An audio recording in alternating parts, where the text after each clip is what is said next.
Hi everyone, welcome to Disha academy. നമ്മുടെ RRB ജെയുടെ notification വന്ന കാര്യം നമ്മളെല്ലാവരും അറിഞ്ഞു. 7900+ വേക്കൻസീസ് ആണ് ഇപ്രാവശ്യം ജെയിൽ റിപ്പോർട്ട് ചെയ്തിട്ടുള്ളത്. അപ്പോൾ എൻജിനീയേഴ്സിന് ഇതൊരു അടിപൊളി അവസരമാണ്. പക്ഷേ എൻജിനീയേഴ്സിന് മാത്രമല്ല, ഫിസിക്സ് കെമിസ്ട്രി ഗ്രാജുവേറ്റ്സിനും അപ്ലൈ ചെയ്യാൻ പറ്റിയ CMA എന്ന് പറയുന്ന പോസ്റ്റും കൂടെ, അല്ലേ, കെമിക്കൽ മെറ്റലർജിക്കൽ അസിസ്റ്റൻ്റ് എന്ന് പറയുന്ന ഒരു പോസ്റ്റും കൂടെ നമ്മുടെ RRB ജെഇ നോട്ടിഫിക്കേഷൻ്റെ ഭാഗമായിട്ട് വന്നിട്ടുണ്ട്. ആ കാര്യം നിങ്ങൾ അറിഞ്ഞിട്ടുണ്ടായിരിക്കും. അപ്പോൾ അതിൻ്റെ ഡീറ്റെയിൽഡ് ആയിട്ടൊരു സിലബസ് അനാലിസിസ് എങ്ങനെയാണ് നമ്മൾ ഇതിന് വേണ്ടിയിട്ട് പഠിക്കേണ്ടത്, അല്ലേ, ഫിസിക്സ് കെമിസ്ട്രി BSc ഉള്ളവർക്ക് തന്നെ ഇതിൽ അപ്ലൈ ചെയ്യാൻ വേണ്ടിയിട്ട് പറ്റും. അപ്പോൾ ഇതൊരു വളരെ നല്ലൊരു കാര്യമാണ്, നല്ല പേയ്മെൻ്റ് ഉണ്ട്.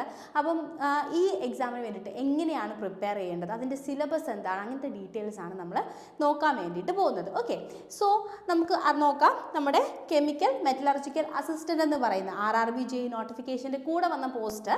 ഓക്കെ, അപ്പോൾ അതിൻ്റെ കാര്യം പറയുന്ന സമയത്ത് നമ്മൾ ഓർക്കേണ്ട കാര്യം എന്താണെന്ന് വെച്ച് കഴിഞ്ഞാൽ, എന്താണ് നമുക്കിവിടെ ബേസിക്കായിട്ട് വേണ്ടത് നമുക്ക് ഫിസിക്സ് അല്ലെങ്കിൽ കെമിസ്ട്രിയിലുള്ള ഒരു BSc ആണ്, അല്ലേ. BSc ഫിസിക്സ് അല്ലെങ്കിൽ കെമിസ്ട്രി ഉള്ള ഒരാൾക്ക് ഇതിന് അപ്ലൈ ചെയ്യാൻ വേണ്ടിയിട്ട് പറ്റും.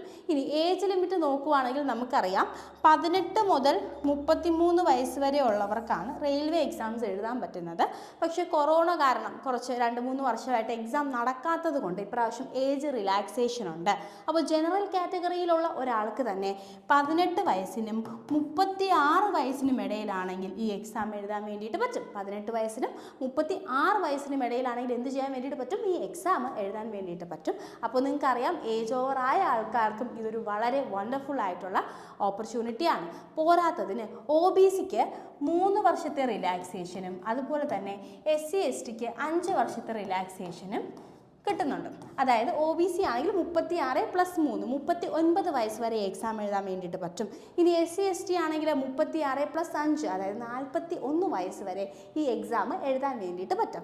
അപ്പോൾ ഏജ് ഓവർ ആയ ആൾക്കാർ, അതുപോലെ തന്നെ BSc കഴിഞ്ഞിട്ട് എക്സാമിന് വേണ്ടി പ്രിപ്പയർ ചെയ്യുന്ന ആൾക്കാർ, ഇപ്പോൾ BSc കഴിഞ്ഞതിന് ശേഷം SSC എക്സാംസിന് വേണ്ടി പ്രിപ്പയർ ചെയ്യുന്ന ആൾക്കാരുണ്ടാവുമല്ലോ, നിങ്ങൾക്കൊക്കെ ഇതൊരു ഗോൾഡൻ ഓപ്പർച്യൂണിറ്റിയാണ്. കാരണം SSCക്ക് വേണ്ടി പ്രിപ്പയർ ചെയ്യാത്ത ഒരാൾക്ക് ചിലപ്പോൾ എന്തായിരിക്കും, നമ്മുടെ നോർമൽ പേപ്പേഴ്സൊക്കെ കുറച്ച് ഡിഫിക്കൽട്ടായിരിക്കും. നമ്മുടെ മാത്സ്, റീസണിങ് പോലുള്ള പേപ്പേഴ്സ് കുറച്ച് ഡിഫിക്കൽട്ടായിരിക്കും. പക്ഷേ കുഴപ്പമില്ല, 3-4 മാസം ഉണ്ട്. അപ്പോൾ നിങ്ങൾക്ക് വേണമെന്നുണ്ടെങ്കിലും എന്ത് ചെയ്യാം, ഒന്ന് പഠിച്ചിട്ട് ഈ എക്സാം അറ്റംപ്റ്റ് ചെയ്യാൻ വേണ്ടിയിട്ട് പറ്റും. നമ്മുടെ ബാക്കിയുള്ള റെയിൽവേ എക്സാംസ് അല്ലാന്നുണ്ടെങ്കിൽ നമ്മുടെ SSC CGL പോലുള്ള എക്സാംസിനെ വെച്ച് കമ്പയർ ചെയ്യുമ്പോൾ ജെഇ ക്ലിയർ ചെയ്യാൻ വേണ്ടിയിട്ട് നമുക്ക് കുറച്ചും കൂടെ ഈസി ആയിരിക്കും. പ്രത്യേകിച്ച് CMA എന്ന് പറയുന്ന പോസ്റ്റ് വരുന്ന സമയത്ത് അതിൻ്റെ പ്രത്യേകത എന്താണ്, BSc ഉള്ള ആൾക്കാർ മാത്രമേ ഇത് എഴുതത്തുള്ളൂ.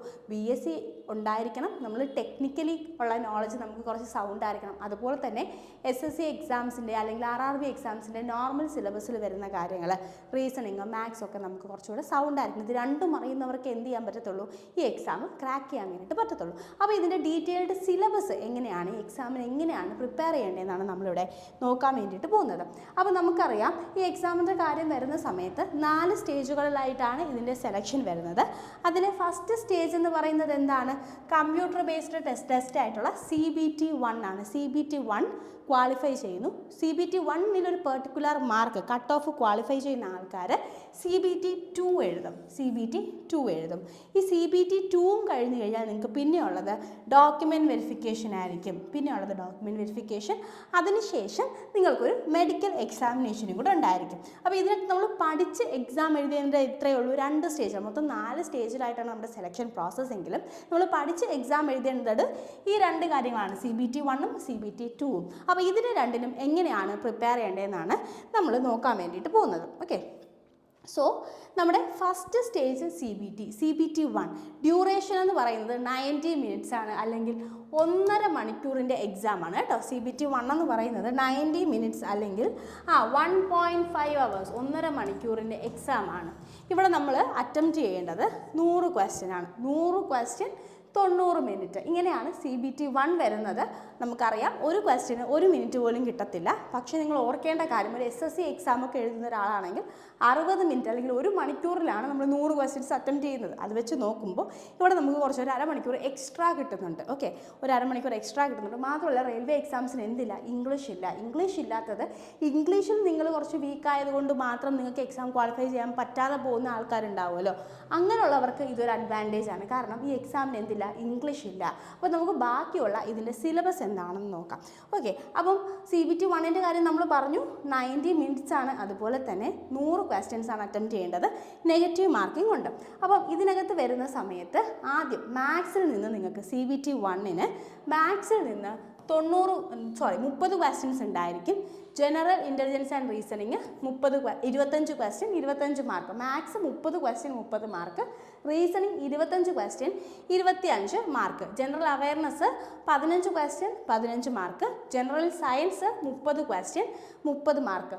മൊത്തം നിങ്ങൾ 100 ക്വസ്റ്റ്യൻസ് ആണ് അറ്റംപ്റ്റ് ചെയ്യേണ്ടത് 90 മിനിറ്റിലാണ് കേട്ടോ. അറ്റംപ്റ്റ് ചെയ്യേണ്ടത് 90 മിനിറ്റിൽ. അപ്പോൾ മാത്സിന് 30 ക്വസ്റ്റ്യൻ വരുന്നുണ്ട്. അതുപോലെ തന്നെ ജനറൽ സയൻസിന് 30 ക്വസ്റ്റ്യൻ വരുന്നുണ്ട്. ഈ ജനറൽ സയൻസ് എന്ന് പറയുമ്പോൾ അതിനകത്ത് ഫിസിക്സ്, കെമിസ്ട്രി, ബയോളജിയാണ് വരുന്നത്. പിന്നെ ജനറൽ അവയർനെസ് ഉണ്ട്, നമ്മുടെ ഹിസ്റ്ററി, ജോഗ്രഫി, പൊളിറ്റി, അങ്ങനത്തെ കാര്യങ്ങൾ, കറണ്ട് അഫയേഴ്സ്, ഇതെല്ലാം കൂടെ 15 മാർക്കിന് 15 ക്വസ്റ്റ്യനാണ്. ഒരു ക്വസ്റ്റ്യന് 1 മാർക്ക് എന്നുള്ള രീതിയിലാണ് വരുന്നത്. ഓക്കെ, അപ്പോൾ നമുക്കിനി മാത്തമാറ്റിക്സിൻ്റെ സിലബസ് നോക്കാം. നമുക്കറിയാം CBT 1ന് മാത്സിന് എത്രയാണ്? നമുക്ക് മാത്സിന് 30 ക്വസ്റ്റ്യൻസ് ആണുള്ളത് അല്ലേ. CBT 1ന് 30 ക്വസ്റ്റ്യൻസ് ആണുള്ളത്. അപ്പോൾ ഈ 30 ക്വസ്റ്റ്യൻസ് എന്ന് പറയുമ്പം അതിനകത്ത് വരുന്നത് number system, board mass, decimals, fractions, LCM, HCF, ratio, proportion, time and work, time and distance, simple interest, compound interest, ഇങ്ങനെയുള്ള ടോപ്പിക്കുകളായിരിക്കും വരുന്നത്. അത് കഴിഞ്ഞിട്ട് നമ്മൾ അടുത്ത് നോക്കുന്നത് റീസണിങ്ങിൻ്റെയാണ്. റീസണിങ് നമുക്കറിയാം coding, decoding, when diagram, data interpretation, ഇങ്ങനെയുള്ള നോർമലി എല്ലാ എക്സാംസിനും ചോദിക്കുന്ന ഏറ്റവും എളുപ്പമുള്ള കാര്യങ്ങൾ തന്നെയാണ് റീസണിങ്ങിന് വരുന്നത്. ജനറൽ അവയർനെസ് ആണെങ്കിൽ കറണ്ട് അഫയേഴ്സ് വരും, Indian geography, economics, history, polity, അതുപോലെ തന്നെ എൻവയോൺമെൻറ്റൽ ഇഷ്യൂസ്, സ്പോർട്സ്, ഇങ്ങനെയുള്ള കറണ്ട് അഫയേഴ്സ്, ഇങ്ങനത്തെ കാര്യങ്ങളെല്ലാം വരും.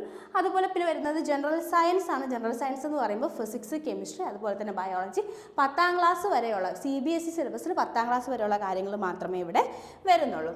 ഓക്കെ, അപ്പോൾ CBT 2ൻ്റെ എക്സാം പാറ്റേൺ നമ്മൾ നോക്കിക്കഴിഞ്ഞാൽ ഇവിടെ നമുക്ക് general awareness 15 mark 15 question. Okay, അതുപോലെ ഫിസിക്സ്, കെമിസ്ട്രി വരും. 10ാം ക്ലാസ് വരെയുള്ള ഫിസിക്സ്, കെമിസ്ട്രി ആണ്. 15 ക്വസ്റ്റ്യൻ 15 മാർക്ക് വരും. ഇതെല്ലാവർക്കും എഴുതണം കേട്ടോ. Computer applications 10 mark 10 question. അതുപോലെ തന്നെ EVS, environmental and pollution control, 10 mark 10 question. മൊത്തം നിങ്ങൾക്ക് ഇങ്ങനെ 100 ക്വസ്റ്റ്യൻസ് വരും. മൊത്തം നിങ്ങൾക്ക് ഇങ്ങനെ 50 ക്വസ്റ്റ്യൻസ് വരും കേട്ടോ. ഇതെല്ലാം കൂടെ കൂട്ടിയിട്ട് നിങ്ങൾക്ക് 50 ക്വസ്റ്റ്യൻസ് വരും.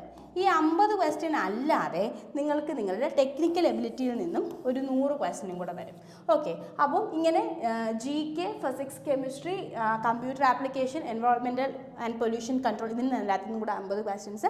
നിങ്ങളുടെ ടെക്നിക്കൽ എബിലിറ്റീസ് നോക്കിയിട്ട് ഒരു 100 ക്വസ്റ്റ്യനും കൂടെ, മൊത്തം നിങ്ങൾക്ക് 150 ക്വസ്റ്റ്യൻസ് ആയിരിക്കും നിങ്ങളുടെ CBT 2നുള്ളത്. 150 ക്വസ്റ്റ്യൻസ്. ഈ 150 ക്വസ്റ്റ്യൻ അറ്റംപ്റ്റ് ചെയ്യാൻ വേണ്ടി നിങ്ങൾക്ക് കിട്ടുന്നത് 120 മിനിറ്റ് ആയിരിക്കും. 150 ക്വസ്റ്റ്യൻസ് അറ്റംപ്റ്റ് ചെയ്യാൻ വേണ്ടി നിങ്ങൾക്ക് കിട്ടുന്നത് 120 ക്വസ്റ്റ്യൻസ് ആയിരിക്കും. ഓക്കെ, അപ്പോൾ CBT 2 നിങ്ങൾക്ക് മനസ്സിലായല്ലോ. അങ്ങനെ CBT 2ൽ വരുമ്പോഴും നമുക്കറിയാം നമ്മുടെ മാത്സ്, റീസണിങ്, ഇതുപോലുള്ള കാര്യങ്ങളെല്ലാം ബേസിക് ആയിട്ട് തന്നെ വരും. അതുപോലെ ഇതിനകത്ത് ഫിസിക്സ്, കെമിസ്ട്രി എന്ന് പറയുന്ന ഒരു പേപ്പർ നിങ്ങൾ കണ്ടല്ലോ. ഫിസിക്സ്, കെമിസ്ട്രി എന്ന് പറയുന്ന പേപ്പർ നിങ്ങളുടെ 10ാം ക്ലാസ് വരെയുള്ള CBSE സിലബസിൽ വരെയുള്ള കാര്യങ്ങളാണ് നോക്കുന്നത്. പിന്നെ ടെക്നിക്കൽ എബിലിറ്റീസിലാണ് നിങ്ങളുടെ ഡിഗ്രി ലെവലിലുള്ള കാര്യങ്ങൾ വരുന്നത്. അപ്പം ഇതിനൊരു പ്രിപ്പറേഷന് നിങ്ങളെ ഹെൽപ്പ് ചെയ്യാൻ വേണ്ടിയിട്ട് ദിശ അക്കാഡമി പുതിയ ഓൺലൈൻ കോഴ്സ് നമ്മുടെ പുതിയ ആപ്പിൽ ലോഞ്ച് ചെയ്തിട്ടുണ്ട്. അപ്പം RRBJയുടെ CBT 1 ആൻഡ് CBT 2 രണ്ടും കൂടെ ചേർത്തിട്ട് CMAക്ക് വേണ്ടി സ്പെഷ്യൽ കോഴ്സ് നമ്മൾ ലോഞ്ച് ചെയ്യുന്നുണ്ട്. അപ്പോൾ 12,000 ആണ് ഇതിൻ്റെ ഫീസ് വരുന്നത്.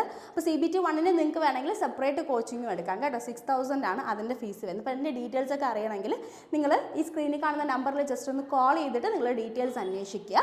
ഓക്കെ, സോ നമുക്ക് ഇതിൻ്റെ സിലബസിൻ്റെ ബാക്കി കാര്യങ്ങളിലേക്ക് പോവാം. ജനറൽ അവയർനെസ് ഉണ്ട്, നോർമൽ കാര്യങ്ങളാണ്, history, geography, polity, economics, current affairs, static GK, ഇങ്ങനെയുള്ള കാര്യങ്ങളാണ് വരുന്നത്. ഫിസിക്സ് ആൻഡ് കെമിസ്ട്രി 10ാം ക്ലാസ് വരെയുള്ള കാര്യങ്ങളാണ് വരുന്നത്. കമ്പ്യൂട്ടർ ആപ്ലിക്കേഷൻസ് നിങ്ങളുടെ 10ാം ക്ലാസ് ലെവലിലുള്ള ബേസിക് കാര്യങ്ങളാണ് വരുന്നത്. പിന്നെ ഈ എൻവയോൺമെൻറ്റൽ ആൻഡ് പൊല്യൂഷൻ കൺട്രോൾ എന്ന് പറയുന്നത് അവിടെ വരുന്നത് നമ്മുടെ ഓസോൺ ഡിപ്ലീഷൻ, അതുപോലെ തന്നെ pollution control strategies, air, water and noise pollution, ഇങ്ങനെയുള്ള ഏറ്റവും ബേസിക് ആണ് നമ്മൾ സ്കൂളിൽ തന്നെ പഠിക്കുന്ന കാര്യങ്ങളാണ് വരുന്നത്. ആൻഡ് പിന്നെ ടെക്നിക്കൽ എബിലിറ്റീസിൽ നമ്മുടെ CMAക്ക് വരുന്ന സിലബസ് ഇതാണ്. Light, heat, magnetism, mechanics, sound, modern physics, electronics and communication, electricity and electromagnetism, carbon and its compounds, environmental chemistry, metallurgy, chemical bonding, periodic classification of elements, atomic structure, acid bases and salt, chemical reactions and matters. അപ്പോൾ നിങ്ങൾക്കറിയാം ഏറ്റവും basic ആയിട്ട് +2 ലെവലിലുള്ള കാര്യങ്ങൾ physics chemistry മാത്രമേ ഇതിനകത്ത് വന്നിട്ടുള്ളൂ അല്ലേ. ഒരുപാട് ബുദ്ധിമുട്ടുള്ള കാര്യങ്ങളൊന്നും നിങ്ങളുടെ ടെക്നിക്കൽ എബിലിറ്റീസിൽ വന്നിട്ടില്ല. അപ്പോൾ നിങ്ങൾ SSC അല്ലെങ്കിൽ RRB എക്സാംസിന് പ്രിപ്പയർ ചെയ്യുന്ന ഒരാളാണ്, അതുപോലെ തന്നെ നിങ്ങൾക്ക് BSc ഫിസിക്സ് അല്ലെങ്കിൽ കെമിസ്ട്രി കംപ്ലീറ്റ് ചെയ്ത ഒരാളാണെങ്കിൽ നിങ്ങൾ ഒരിക്കലും വിട്ടുകളയാൻ പാടില്ലാത്തൊരു എക്സാമാണിത് CMA എന്ന് പറയുന്നത്. അറിയുന്ന ആൾക്കാർ തന്നെ കുറവാണ്, അതുപോലെ തന്നെ ഇതിനു വേണ്ടി പഠിക്കുന്ന ആൾക്കാർ വളരെ കുറവാണ്. അപ്പോൾ നിങ്ങൾ നല്ലോണം ഒന്ന് പരിശ്രമിച്ചു കഴിഞ്ഞാൽ നിങ്ങൾക്ക് എന്ത് ചെയ്യാൻ വേണ്ടിയിട്ട് പറ്റും, ഈ എക്സാമിന് അപ്ലൈ ചെയ്യാൻ വേണ്ടിയിട്ടും അതുപോലെ തന്നെ ഇത് ക്രാക്ക് ചെയ്യാൻ വേണ്ടിയിട്ടും പറ്റും. ഇനി മിനിമം ഒരു 3-4 മാസമെങ്കിലും എക്സാമിന് വേണ്ടിയിട്ടുണ്ടായിരിക്കും. അപ്പോൾ എല്ലാവരും നല്ലോണം പ്രിപ്പയർ ചെയ്യുക, നല്ലോണം പഠിക്കുക, എല്ലാവർക്കും പെട്ടെന്ന് തന്നെ ജോലി കിട്ടട്ടെ. Happy learning. ആൻഡ് നിങ്ങൾക്ക് കോഴ്സ് ആവശ്യമുണ്ടെന്നുണ്ടെങ്കിൽ ജസ്റ്റ് ഈ നമ്പറിൽ, നമ്മുടെ സ്ക്രീനിൽ നേരത്തെ കാണിച്ച നമ്പറിലേക്ക് ഒന്ന് കോൾ ചെയ്യുക. നിങ്ങൾക്ക് അതിൻ്റെ ഡീറ്റെയിൽസ് ഒക്കെ അറിയാൻ പറ്റും. മാക്സിമം വീഡിയോസും അപ്ഡേറ്റ്സും നമ്മുടെ യൂട്യൂബ് വഴിയും തരുന്നതായിരിക്കും കേട്ടോ. So thank you so much. Happy learning. By.